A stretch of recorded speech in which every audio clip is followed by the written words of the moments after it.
सतीश भाई के वीडियोस के नीचे बहुत सारे कमेंट्स आए हुए थे, उन सभी को पढ़ा, उन सभी को प्रॉब्लम्स को समझा, तब जाके ये वीडियो लेकर आया मैं। फ्रीलांसिंग करियर यदि आप चूज कर रहे हैं अपने आगे आने वाले समय के लिए, तो आपके लिए ये 3-4 चीजें जरूर ध्यान में रखनी चाहिए, क्योंकि freelancing career is not a overnight career. Like आप आज फ्रीलांसर पर गए और कल को आप लाखपति नहीं बन जाएंगे। टाइम लगता है, एक्सपीरियंस चाहिए। यदि आप एक फ्रेशर हैं और फ्रीलांसिंग करियर जस्ट अभी स्टार्ट ही कर रहे हैं, तो आपको बहुत मुश्किल है कि आपको प्रोजेक्ट मिलेंगे। पहली चीज ये कि इंडिया, पाकिस्तान, बांग्लादेश, नेपाल, ये 4-5 कंट्रीज ऐसी कंट्रीज हैं जहां पर इतने फ्रीलांसर्स भरे पड़े हैं कि मतलब आपका चांस तो शायद ही आएगा यदि आप आ जा रहे हैं तो।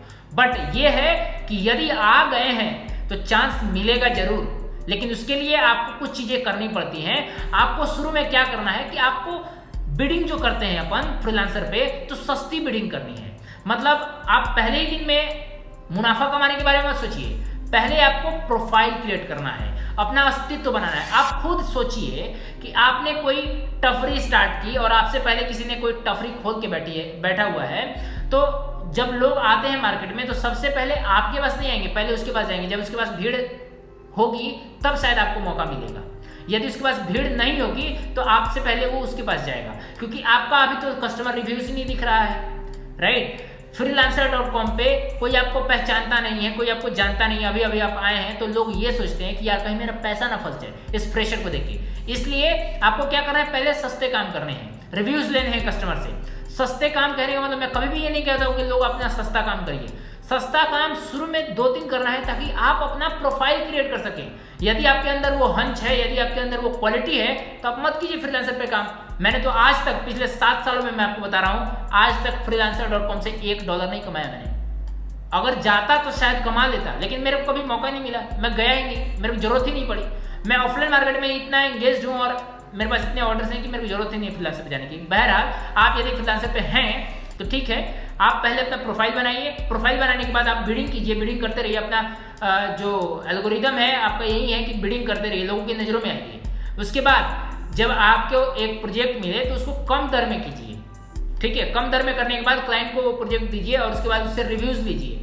वो रिव्यू आपको अगला प्रोजेक्ट दिलाएगा, उनसे भी रिव्यू लेंगे, वो रिव्यूज आपको आगे ऐसे ही रिव्यूज जो है, यही सच्चाई है, रिव्यूज ही आपको अगले प्रोजेक्ट दिलाएंगे। सिर्फ आईडी बनाने से कुछ नहीं होता। दूसरा क्वेश्चन लोगों का ये रहता है कि फ्रीलांसर करियर स्टार्ट करने के लिए हम कौन सा लैपटॉप लें, मोबाइल से स्टार्ट कर सकते हैं क्या?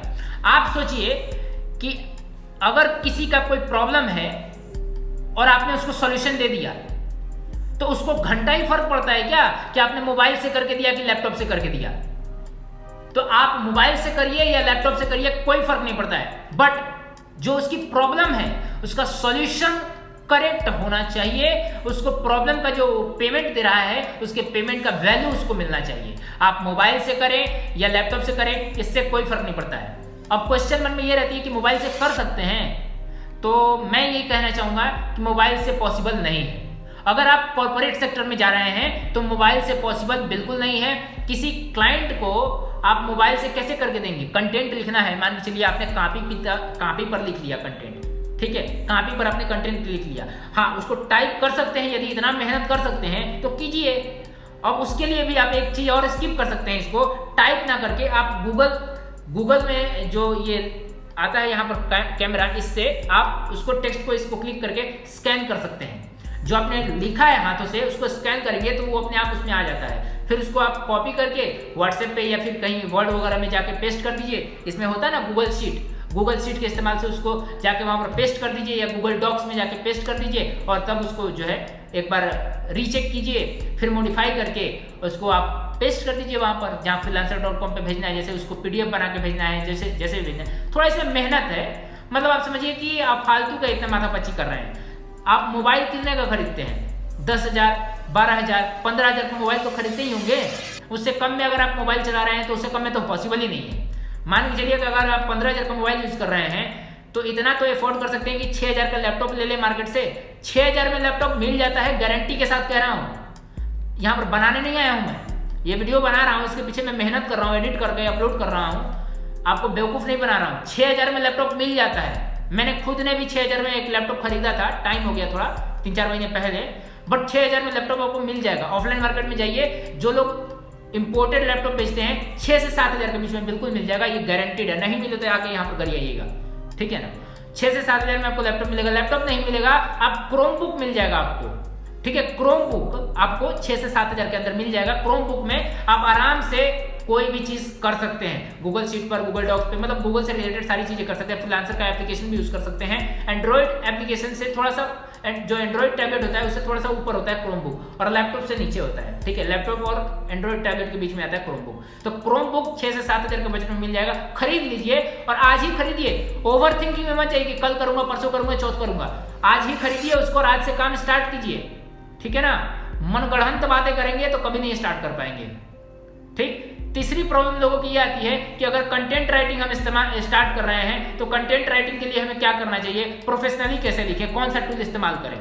तो मैं आपको बताऊं, कंटेंट राइटिंग लिखने के लिए आपको पहले रिसर्च करना पड़ेगा कि कंटेंट किसके बारे में लिखना है। जो टॉपिक आपको मिले उसके बारे में आप गूगल कीजिए, गूगल से कुछ कंटेंट उठाइए, 2-3 ब्लॉग्स पढ़िए, उसके बारे में फैक्ट्स चूज कीजिए। फैक्ट्स बहुत ज्यादा लोगों का आई कैचिंग होता है। मतलब आप जैसे ऐसे लिखेंगे ना, ऐसे में ध्यान नहीं जाता है लोगों का ध्यान जाता है फैक्ट्स पर। फैक्ट्स को समझिए, चीजों का नंबर, आंकड़े बताइए, उसका लाभ, उसका हानि बताइए। कंटेंट को लिखते वक्त ये जरूर ध्यान रखिए कि उस कंटेंट से किस ऑडियंस का फायदा हो रहा है, किस ऑडियंस को नुकसान हो रहा है, उस कंटेंट का क्या फायदा है, क्या नुकसान है उस टॉपिक का, ठीक है। नुकसान फायदा जब आप मिक्स करके, ऑडियंस को टारगेट करके जब आप कंटेंट को लिखते हैं तो ये आपका एक निखर के आता है कंटेंट। मान के चलिए आपने कंटेंट लिखने के लिए गूगल किया, आपने एक बार कंटेंट उसको लिख लिया, अब वापस उसी कंटेंट के बारे में बिंग पर सर्च कीजिए। बिंग माइक्रोसॉफ्ट का जो सॉफ्टवेयर वेब सर्च इंजन है वहां पर सर्च कीजिए, उसके बारे में वहां से भी थोड़ा सा निचोड़िए, फिर आप उस कंटेंट को वापस से लिखिए। दोनों कंटेंट को मिक्स मैच करके और एक आपका जो कंटेंट आएगा वो बहुत निखर के आएगा। अब आपके पास जो कंटेंट आ गया वो एक टूटी फूटी भाषा में लिखा हुआ है, क्योंकि आप एक फ्रेशर हैं, आपको एक्सपीरियंस नहीं है कॉर्पोरेट का। लेकिन कॉर्पोरेट जो डिमांड करती है, लोग जो डिमांड करते हैं आपसे, क्लाइंट जो डिमांड करते हैं, वो चाहिए उनको बिल्कुल निखरा हुआ क्रिस्पी कंटेंट। अगर मैं इस वीडियो में आपको बोर करूंगा तो ये वीडियो बिल्कुल नहीं देखेंगे आप, इधर उधर की बातें बताऊंगा तो। लेकिन मैं अगर आप बिल्कुल आपके साथ क्रिस्प बात करता हूं, बिल्कुल सटीक बात करता हूं, तो आप इस वीडियो को देखेंगे, मुझे सब्सक्राइब भी करेंगे ना। हाँ, ये कर लो पहले, ठीक है। तो आइए समझते हैं बात को। अब आपको क्या करना है कि चैट जीपीटी की वेबसाइट पर जाना है, ठीक है। चैट जीपीटी की वेबसाइट पर जाके आप उस कंटेंट को पेस्ट कीजिए, वहां पर कॉपी करके जो लिखे हैं उसको पेस्ट कीजिए, और पेस्ट करने के बाद वहां पर नीचे एक लाइन डालिए, please right it professionally, please right it professionally. तो अब वो चैट जीपीटी क्या करेगा, आपके कंटेंट को प्रोफेशनली लिख के देगा। अब वो प्रोफेशनली जब लिख के देगा तो हो सकता है उसमें कुछ ग्रामेटिकल मिस्टेक आ जाए, एरर आ जाए, क्योंकि एआई द्वारा लिखा हुआ है, ठीक है। तो अब आपको क्या करना है, ग्रामरली पे जाना है और वहां पर पेस्ट करना है। ग्रामरली का अगर आप फ्री वर्जन यूज कर रहे हैं तो कुछ लिमिटेशन होती है, अगर आप उसका पेड वर्जन यूज कर रहे हैं, अगर आप कंटेंट राइटर का करियर स्टार्ट करना चाहते हैं तो ग्रामरली का पेड वर्जन खरीद लीजिए, क्योंकि वो आपके लिए काम आएगा ग्रामेटिकल मिस्टेक्स को हटाने में। समझ रहे हैं आप, वहां पर पेस्ट कीजिए और उसके बाद आपका ग्रामर जो मिस्टेक्स है वो हट जाएगा। अब उस कंटेंट को आप क्लाइंट को भेज सकते हैं। उम्मीद करता हूं आपको कंटेंट राइटिंग के बारे में, फ्रीलांसिंग करियर को स्टार्ट करने के बारे में चीजें समझ में आ गई होंगी। मेरा वीडियो क्रिस्प था या नहीं कमेंट करके बताइए। मैंने आपको बोर किया या नहीं कमेंट करके बताइए। कोई क्वेरी है, कोई प्रॉब्लम है तो उसको कमेंट में पूछिए मुझसे, मैं उसके बारे में भी वीडियोस लेकर आऊंगा। हाँ, ये प्रॉब्लम का भी रिसर्च मैंने यूट्यूब से ही किया। सतीश भाई के वीडियोस के नीचे बहुत सारे कमेंट्स आए हुए थे, उन सभी को पढ़ा, उन सभी को प्रॉब्लम्स को समझा, तब जाके ये वीडियो लेकर आया मैं। अगर आप मेरे चैनल पर नए हैं, ऐसे और भी वीडियोस चाहते हैं तो मुझे सब्सक्राइब कीजिए, बेल नोटिफिकेशन आइकन को भी दबाइए, ताकि जब मैं अगला वीडियो लेकर आऊं तो आपको नोटिफिकेशन सबसे पहले मिले। दोस्तों, उम्मीद करता हूं आप सब्सक्राइब कर चुके होंगे। मिलेंगे नए वीडियो में, आपका बहुत बहुत धन्यवाद।